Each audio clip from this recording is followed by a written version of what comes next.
Kapolda.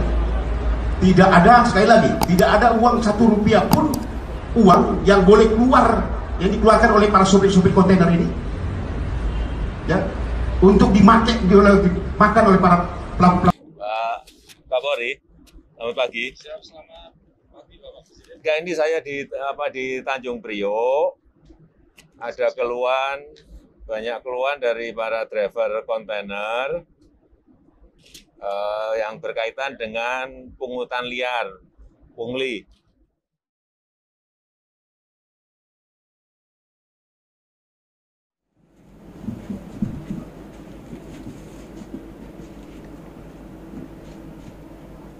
Baiklah. Assalamualaikum warahmatullahi wabarakatuh.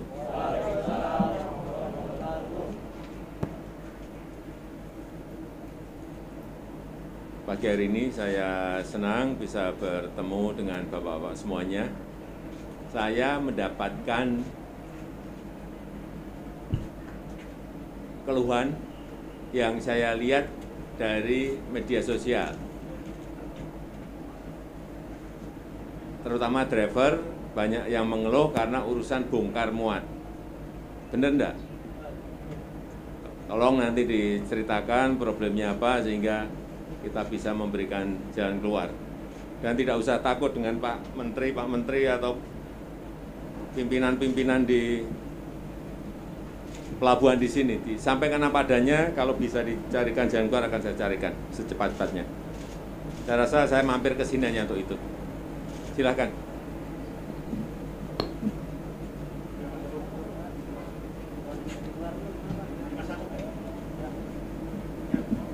Karena saya tidak mau, tadi sudah dijelaskan mengenai dwelling time sudah turun. Kemudian yang kita inginkan juga kecepatan bongkar dan muat. Antriannya jelas, tidak ada pungutan. Sehingga driver mestinya merasa nyaman semuanya. Jangan sampai ada yang mengeluh karena banyaknya pungutan, itu yang mau saya kejar kalau ada. Ya, silakan. Cek. Mohon izin, Pak. Assalamualaikum warahmatullahi wabarakatuh. Selamat siang Pak Presiden dan seluruh, saya nggak bisa sebutkan untuk mempersingkat waktu mungkin ya. Nah, perkenalkan saya Agung, saya supir kontainer memang, dan sudah 1 tahun ini memang sudah tidak nyopir karena situasi pandemi kemarin saya jadi korban. Jadi begitu kebijakan lockdown yang pertama itu, transportasi tidak jalankan gitu ya Pak ya, untuk bis, terus kemudian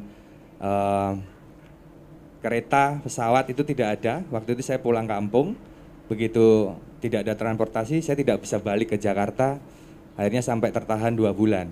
Nah begitu saya balik lagi, kendaraan yang saya bawa sudah dibawa oleh supir lain gitu, dan sampai sekarang saya belum bekerja gitu. Nah, saat ini saya lagi mencari pekerjaan juga gitu. Nah, tetapi posisi di kami, di kawan-kawan supir, saya sedikit mau cerita dulu tentang aktivitas mungkin ya Pak. Nanti berhubungan dengan persoalan yang ada di pelabuhan gitu. Jadi kalau bicara tentang masalah di pengemudi, itu sekitar sebelum ada pelabuhan yang baru ya, saya kira-kira sekitar 4 tahunan mungkin ya Pak ya, yang NPCT-1 yang baru. Kalau Pak Jokowi tadi menyinggung tentang adanya yang viral-viral itu kan memang ada di NPCT-1 gitu. Nah, dulu pada saat pembangunan tol dari Priok, tol layang ya Pak, dari Priok ke Cakung gitu, yang akses ke Cikampek gitu. Nah itu berbarengan dengan pembangunan terminal yang baru, yaitu NPCT-1. Nah dulu situasinya sangat luar biasa untuk kemacetannya, karena di jalan itu aksesnya tol pada saat pembangunan itu ada jalur kecil yang itu menjadi menyempit gitu, dan itu hampir tiap hari itu dalam proses pembangunan tol dan proses pembangunan operasionalnya NPCT1 yang baru, yang mungkin ya perusahaan baru berjalan dan pekerjanya juga baru gitu kan. Jadi menambah juga deretan kemacetan gitu kan, pelayanannya mungkin masih belum seperti perusahaan yang sebelumnya berjalan begitu. Nah, ketika terjadi kemacetan itu yang akibat dari proses bongkar muat di pelabuhan, kami juga mengalami tentang tindakan kriminalitas, Pak, gitu ketika macet gitu. Nah, banyak sekali kawan-kawan tuh hampir tiap hari sampai hari ini pun juga mengalami tentang tindakan kriminalitas gitu. Ya, pada saat macet gitu, kawan-kawan ini diambillah barangnya. Kalau di Tanjung Priok ini sebutnya asmoro, Pak. Yang dia ketika macet itu ngambil barang dari kendaraan gitu secara diam-diam. Kemudian ada juga yang kalau dia terorganisir gitu preman-premannya di setiap daerah-daerah rawan gitu, dia naik ke atas mobil, Pak. Ini kan kontainer kan? Iya, kontainer Kan betul. nggak bisa dibuka. Barangnya ngambilnya dari mana? Barang kendaraan, Pak, maksud saya. Oh, barang kendaraan. Kendaraannya.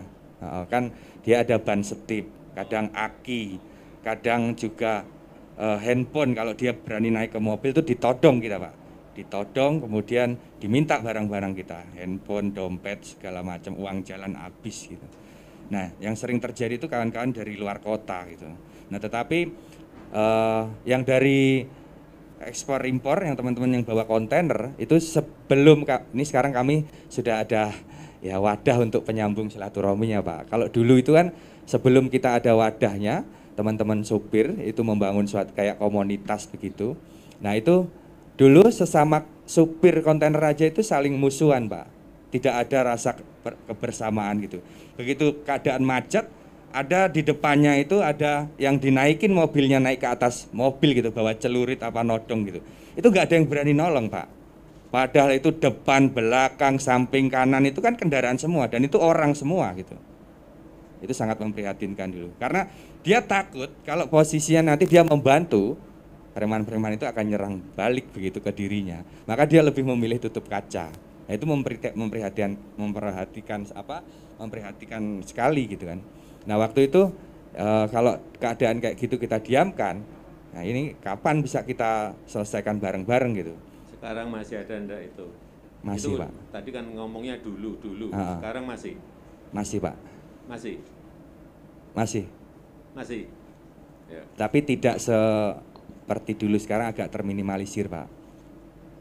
Kalau sekarang kan kawan-kawan ini sudah saling kenal nih. Kayak saya misalkan sama Bang Hakim ini kan beda daerah. Biasanya kan kawan-kawan supir yang di sini itu kan merantaunya itu kan satu kampung nih, misalkan dari Jawa gitu, ngikut ngernet begitu. Nah, nanti sudah bisa nyupir, bekerja diangkat oleh bosnya begitu kan. Nah, itu ngumpul dalam satu perusahaan. Nah, dia tidak akan kenal dengan perusahaan yang lain, dan itu juga misalkan Bang Hakim ini dari Medan itu. Dari satu perusahaan misalkan dia connect-nya dari Medan gitu. Nah, itu kayak musuh-musuhan gitu. Gak ada ininya. Nah, maka kita membangun suatu perkumpulan gitu sesama pengemudi. Ketika kami sudah saling kenal, saya kenal sama Bang Hakim gitu. Ketika ada yang di premanisme gitu, ya ayo kita tolong bareng-bareng. Kalau ini, Pak, saya tanya masalah yang berkaitan dengan tadi yang saya sampaikan, pungutan. Ini ada yang menyampaikan pungutan di Fortune, di NPCT1, di Depo Dwipa. Benar enggak? Benar, Pak. Jadi ya, makanya ini kan saya mau itu pungutan apa itu? Saya mau rangkaikan semua gitu. Tapi kalau ada ya kawan-kawan yang menyampaikan, Bang Hakim, monggo. Bismillahirrahmanirrahim. Assalamualaikum warahmatullahi wabarakatuh. Perkenalkan, nama saya Bapak, nama saya adalah Abdul Hakim Sitompul, panggilan sehari-hari Hakim, Pak. Tadi mengenai kata Bapak masalah di depo ya, Pak ya, masalah pungli. Itu benar sekali, Pak. Itu pungli itu begini, Pak, ceritanya. Meminta imbalan lah, kalau nggak dikasih kadang diperlambat. Itu jabatan tadi benar itu, kayak Fortune, Dwi, Pak, terus MBP, hampir semua depo rata-rata. Itu, Pak. Yang sekarang itu saya perhatikan itu yang agak bersih, cuma namanya depo Senkon sama depo Purinar agak bersih dikit. Lainnya hampir rata-rata ada pungli, Pak. Punglinya itu siapa yang pungli? Dari apa, karyawannya Pak. Jadi contoh Pak, kita kan bawa kontainer nih, kosongan lah ataupun mau ngambil kosongan. Nah, kita laporan kan, diambil lah. Itu harus ada uang tip, yang bilang pulnya ya. Atau 5.000 paling apanya kadang-kadang 15.000, ada 20.000 Pak. Itu kalau nggak dikasih, masih dikerjakan. Cuma diperlambat. Alasannya, dulu yang ada duitnya, kata kasarnya begitu lah. Cuma mereka itu nggak mau ngomong Pak. Jadi begitu punglinya Pak di dalam depo itu Pak. Nah termasuk tadi saya jelaskan lagi masalah premanisme. Itu premanisme itu begini sebenarnya. Kayak macam kemarin depo macet. Itulah terjadi namanya premanisme itu. Kalau mungkin lancar, ini mungkin tidak ada Pak. Jadi ini kendala kita ini kemacetan aslinya Pak. Suatu seperti contoh kemarin mungkin Bapak dengar udah di LPCTW kan, kemacetan udah viral kan. Itu pada saat itu namanya premanisme itu auzubillah min dzalik. Sampai itu kalau nggak salah hari itu ada yang kena todong kalau nggak salah. Pada saat itu pas ngantri macet itu Pak di jalan raya di depan mulai dari pos 8 namanya sini, pos 9 sampai ke Pacis sampai ke sono. Mulai arah dari utara ataupun dari Cakung macet lagi. Nah disitulah kejadian itu namanya premanisme itu Pak. Jadi kami mohon kepada Bapak Presiden, bagaimana solusinya nih ke depannya kami. Karena kami Pak sakit hati sebenarnya Pak, sebenarnya kalau dibilang sakit hati Pak. Sakit hati begitu. Tidak ada kenyamanan untuk supir kami, supir khususnya pengemudi di Tanjung Priok. Kita jangan ini dalam Priok aja ataupun dalam Jakarta, belum lagi luar kota. Luar kota hampir sama semua, pungli itu tuh banyak Pak. Premanisme banyak. Mungkin Bapak udah tahu kali di Medsos. Mungkin Bapak belum bisa tahu lah. Karena kami kan mungkin sama media itu agak ini karena kami sibuk ya kan. Gitu. Itu Pak kira-kira Pak. Ya. Kurang lebihnya mungkin dari teman-teman ataupun dari kawan-kawan kita mau ngomong lagi nih. Izin Pak Presiden. Terus Assalamualaikum warahmatullahi wabarakatuh. Selamat siang Pak Presiden yang saya hormati. Perkenalkan saya Nuratno. Sekarang bekerja di perusahaan kaki lima Pak, kontainer. Kaki lima itu perusahaan yang punya mobil cuma 1-2. Tuh. Nah, hari ini saya lumayan bergembira. Semalam jam 10 malam saya ditelepon sama temen habis narik dari Kerawang. Mo, kamu di mana? Ini habis pulang narik bawa isoteng kimia dari ini. Ini katanya mau Pak ketemu Bapak Presiden. Jadi ini kedua kalinya saya ketemu Bapak Presiden. Yang pertama tahun 2019, waktu itu saya dipanggil ke istana. Waktu itu saya jadi supir awak mobil tangki Pertamina Pak. Mungkin Pak Presiden masih ingat. Nah teman saya bilang, kasus kamu yang di Pertamina udah selesai belum? Belum selesai. Ya udah mumpung sekalian nanti bisa sampaikan ke Pak Presiden bahwa persoalan belum selesai. Jadi persoalan saya yang dulu di Pertamina itu belum selesai, belum dikasih apa-apa, pesangon atau apapun sama sekali belum. Yang kurang lebih 1.000 orang itu. Saya berharap ini, ya berharap banget lah ini bisa ditindaklanjuti secepatnya. Nah, terkait saya ngomongin masalah kemacetan, karena saya dari tahun 97 memang di kontainer, saya masuk Pertamina tahun 2010. Setelah berharap masuk Pertamina itu ada kebaikan lah, ada jenjang yang lebih baik, ternyata juga sama-sama aja, di PHK juga nggak dapat pesangon. Jadi terkait kemacetan memang benar tadi Depo Fortune, ini Depo Fortune kalau di kelompok supir ini kategorinya depo laknat. Jadi dicap depo laknat karena memang dampak dari kemacetan Depo Fortune ini memang sangat luar biasa. Jadi bisa mengimbas ke arah Cakung, mengimbas ke arah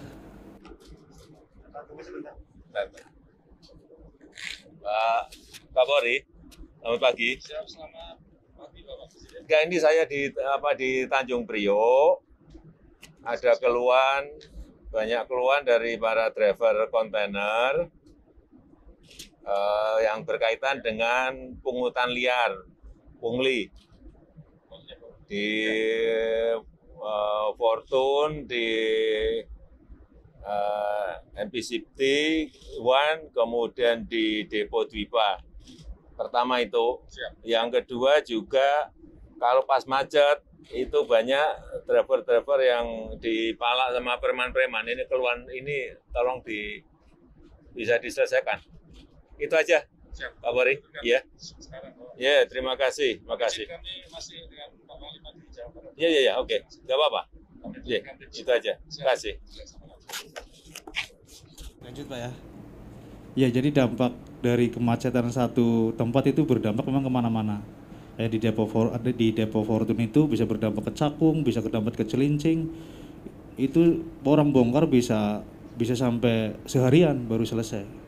Nah, benar dikatakan dampak dari kemacetan itu akhirnya timbulnya premanisme itu. Nah, kita sudah beberapa kali memang bikin semacam klarifikasi ke depo tersebut karena ini berdampak luar biasa. Tapi memang sampai saat ini belum ada perubahan yang konkret.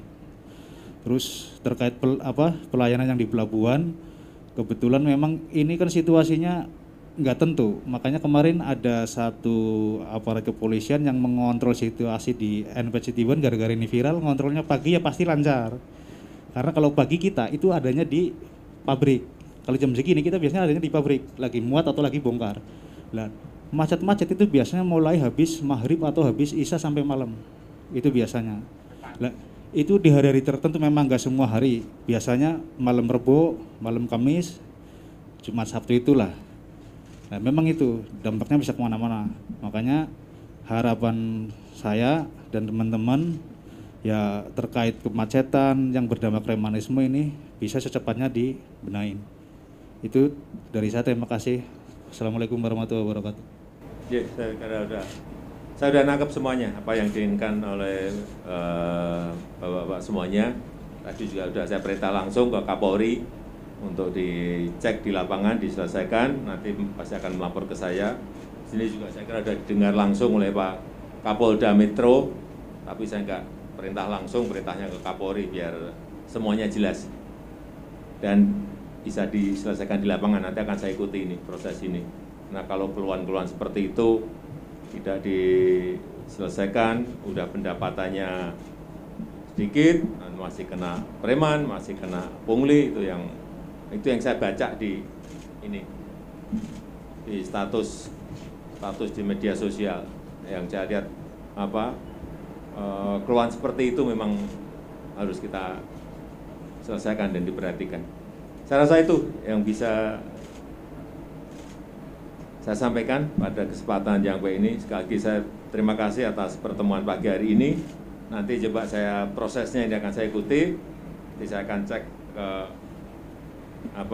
bapak-bapak tadi yang menyampaikan apakah sudah terjadi perbaikan atau belum. Kalau enggak, nanti saya undang lagi di lain waktu. Yeah. Terima kasih, karena saya masih ada acara yang lain. Saya tutup, terima kasih. Assalamualaikum warahmatullahi wabarakatuh.